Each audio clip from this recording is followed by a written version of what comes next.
civilization. Secretary Clinton, so thank you for that. And you got. You really mean that? Yes, I do. I do, and you got several rounds of applause there. But I'm really interested in the line that our discussion is having already, which is a battle within the West between conservatism and liberalism. But I don't think we would be having this discussion at all if it weren't for some of the positions the US administration has taken. And let me take one of them, which is Ukraine, which is obviously at the center of the Munich discussions in the past couple of years. And the line that the Trump administration has taken in trying to resolve the Ukraine conflict following Russia's invasion of Ukraine, and its apparent thrust to accept Russia's territorial encroachment on Ukraine. And to you, I absolutely, I understand, and we've had various versions of it already, your characterization of a clash between conservative and liberal values being, at the heart of what's going on in the West. But in this particular one, a security issue, one that involves international law, whether countries still respect those international laws laid down after the Second World War, do you think that that brings a new rift within the West? Ukraine, the US's position. Yes, I am. I think that the Trump administration's position toward Ukraine is disgraceful. I think the effort to force Ukraine into a surrender deal with Putin is shameful. I think the effort that Putin and Trump are making to profit off the misery and death of the Ukrainian people is a historic error and corrupt to the nth degree. So I believe Ukraine is fighting for our democracy and our values of freedom and civilization, on the front lines, losing thousands of people and having their country destroyed by one man's mania to control them. And I think Trump either doesn't understand or could care less about that suffering. So that's what I think. And so do you think he has destroyed the West, to go to our title? He has betrayed the West. He's betrayed human values. He's betrayed the NATO Charter, the Atlantic Charter, the Universal Declaration of Human Rights. A lot of what has been done before to try to make sense of how difficult it is to restrain people who want unaccountable power. And none of us in this room, including all of us on this panel, would choose to live under a regime that was so unaccountable that it could act with impunity the way that Putin does, except that's who Trump is modeling himself. I don't think we would be having this debate under that kind of regime, for sure. We will come back, I suspect, to the conservatism and liberalism clash within the West, but thank you for that. Peter, do you agree that the Trump administration's actions on Ukraine have produced a rift in the West? Well, first, I think you really don't like him.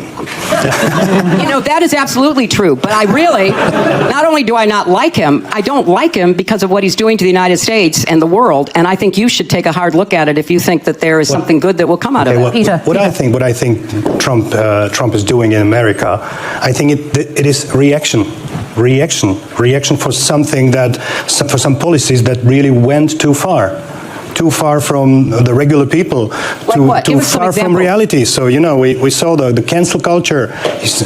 We saw the woke revolution. I don't agree with the gender revolution, the climate alarmism. Which gender? Women having their rights?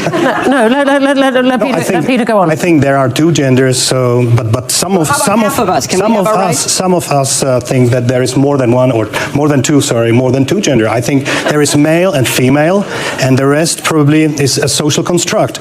So this is something that went too far. But does that justify selling out the people of Ukraine who are on the front lines dying to save their freedom and their two genders, if that's what you're worried about? Can I please finish my points? I'm sorry that it makes you nervous. I'm really sorry for that. It makes me nervous. It makes me but seriously, can we let Peter finish, please?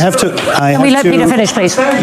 I have to say one more thing. You said that Ukraine fights for our future and for our freedom.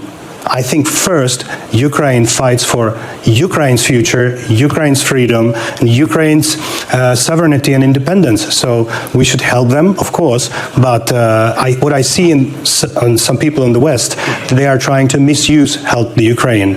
But that's another question. I don't know if Trump's administration is helping the Ukraine to stop the war. I believe that there is such an approach. I don't see any other any other strong geopolitical player who would be able to force Russia to stop killing the Ukraine people and stop destroying their country. I don't see. Maybe China, but China makes nothing. I don't know if the pressure, if Trump is forcing Russia in the way that they will stop the war. I don't know. I only see that the only Americans right at the moment can make it. I see the dialogue. Do you think Europe could put more pressure on Russia, for example, by putting pressure on Turkey, by targeting the refineries of oil more, and so on? I think Europe also makes some pressure. We release sanctions. We do what we can. But I think the Russians, they probably don't care. When I visited Ukraine, I saw the goodwill of all people in Ukraine. They were really united and willing to stop the war. But they're keeping fighting. They seem to be. They also made some steps that probably a year ago no one from them would allow to say or even suggest. Now they are ready to make some steps back. Now it's ball on the Russian side, but I don't see any goodwill on their side. So indeed, we probably are agreed on that point. What makes this exchange so powerful is that it goes far beyond a disagreement over Ukraine. What we are really watching here is a collision between two completely different visions of the modern West. One rooted in democratic alliances, international cooperation, and human rights, and another driven by nationalist backlash, cultural resentment, and growing skepticism toward liberal democratic institutions. Hillary Clinton's comments are striking because she does not soften her language at all. She openly calls the Trump administration's position on Ukraine disgraceful, describes efforts to pressure Ukraine into concessions as shameful, and frames Trump's posture toward Putin not merely as a policy disagreement, but as a moral and historical failure.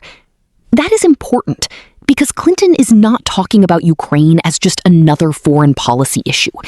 She is framing it as a defining test of whether democratic nations still stand for anything beyond immediate political convenience.